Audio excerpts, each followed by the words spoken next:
All right, let's look at minimum payments on credit cards. So we had addressed this just briefly in the last video here. So most credit cards require a minimum monthly payment. So this comes in one of two forms. It's either going to be a fixed percentage or a fixed amount. So you'll see something like 3 to 5%, right? Somewhere in that ballpark. So typically your card will say exactly what it is, but it might say 3 to 5% depending on either your balance or your credit score, or some fixed amount. So it'll just be like you have to pay at least $50. And a lot of times they'll say this, whichever is more. Because at some point, if you just keep paying 3%, 3%, 3%, your balance actually never goes away. So once you get down to some amount, some pretty small amount, it switches over to some fixed amount like $50. 50 is just an example, by the way. It's not always 50. Sometimes it's more, sometimes it's less. Yes. So this is a bad habit, by the way. Paying the minimum is a bad idea, but I need to address it because it is something that is very common. It's a thing people do. They just sort of push off their debt. But as we saw in the last example, that can make your balance go up.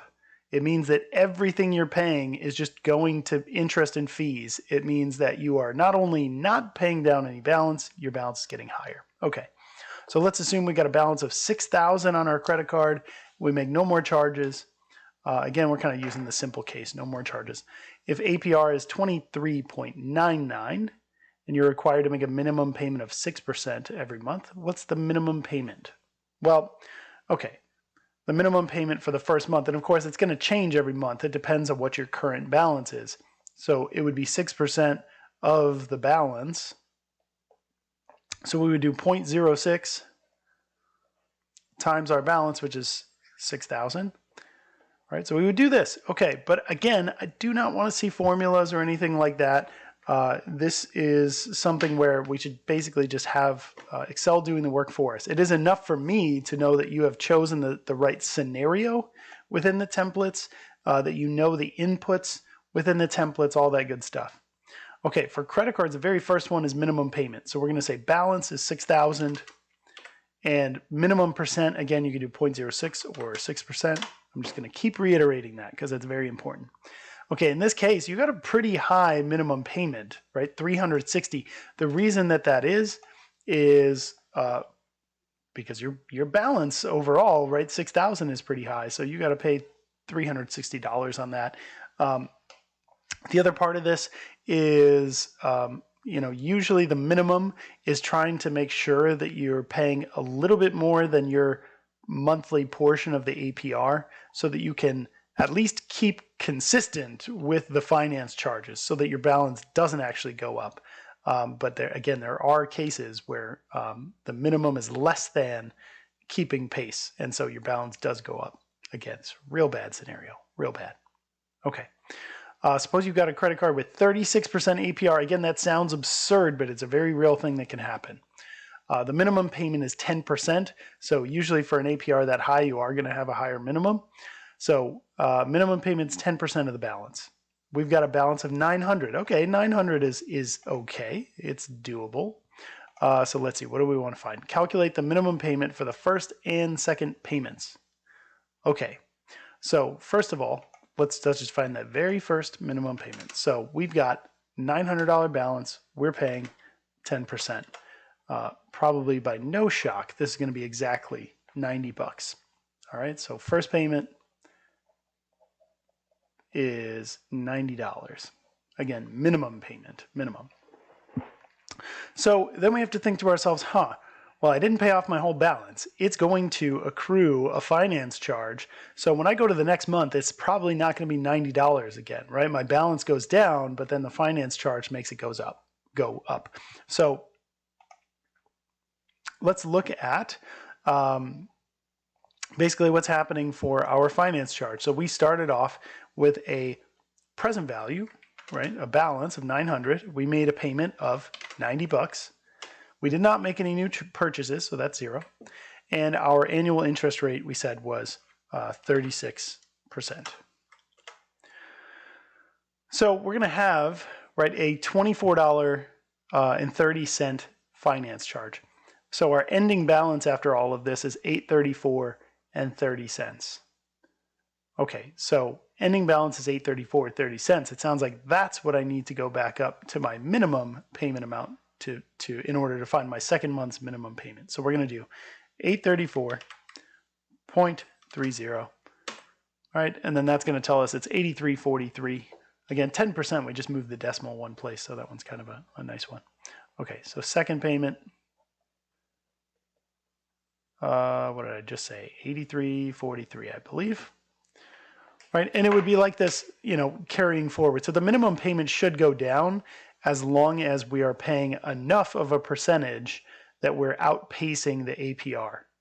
Right, so that should be the case. So this minimum payment goes down, and of course there would be some point, like we said at the top here, there's some point where paying this becomes a really small amount. Like your credit card company is not going to want like $3 payments, so they just kind of cut it off. They say, okay, when this gets to $50, we're just going to start taking $50 payments, or when it gets to, you know, $25, we're going to start taking $25 payments.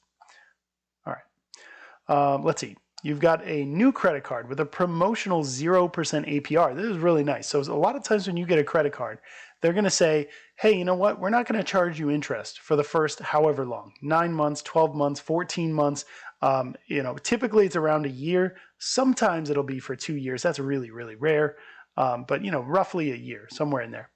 The credit card does require payment, though. It's not like you don't have to pay anything. It just means you're not accruing any interest, right? So that's 0% APR is just saying no interest.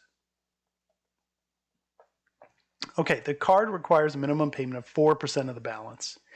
If you feel you can afford to pay no more than $230 each month, then how much can you charge during your first month? Okay, so there's a lot of pieces here. Let's think about this.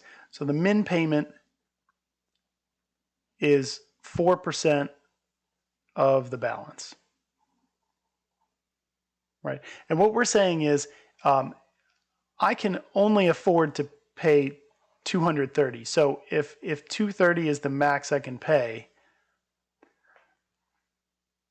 then we're going to say, okay, I could, if I wanted to like really, really use that entire $230 on my minimum payment, right? Then I would say 4% of whatever my balance is $230. So I would say 0.04 times the balance is $230. So we're going to say, okay, the balance then, what balance, what can I charge? I can have a balance at the end of that first month of $230 divided by 0.04. Again, not the best strategy, because hopefully you can pay that amount the next month and the next month, and eventually this promotional period is going to run out, and then you are not paying 0% interest. You're paying something like 36% or 30% or 28% or whatever that looks like. So if we look at the spreadsheet here, where we got minimum payment, this doesn't really work backwards. It's not going to tell you, what balance works with this, payment amount or whatever. So there's not really a great way to do this, but let's look at what we have. We have a really straightforward calculation here. It's 230 divided by 0.04. So if we go back over here, we say, well, I can do that. I just find an open cell anywhere and say equals, don't forget your equal sign, 230 divided by 0.04. We hit enter and we say 5750. Okay, so if you wanted to get absolutely crazy, right? Just crazy. And again, I would not suggest this. You could, in that first month, charge $5,750 worth of purchases on your card. It will not accrue interest, and they're just going to say, well, as long as you give us 4%, we're happy. Right? And how do we check that value? Well, that we can actually do. So let's say we have our balance that we think is $57.50, and we have to pay a minimum of 4%. And sure enough, it's the $230 that we're able to afford. Again, I would not suggest doing this. Just because they're only asking for this much doesn't mean it's not going to hurt later. So I would strongly encourage not doing this, but this is technically what you could do. Okay, but again, please pay off your credit cards, please.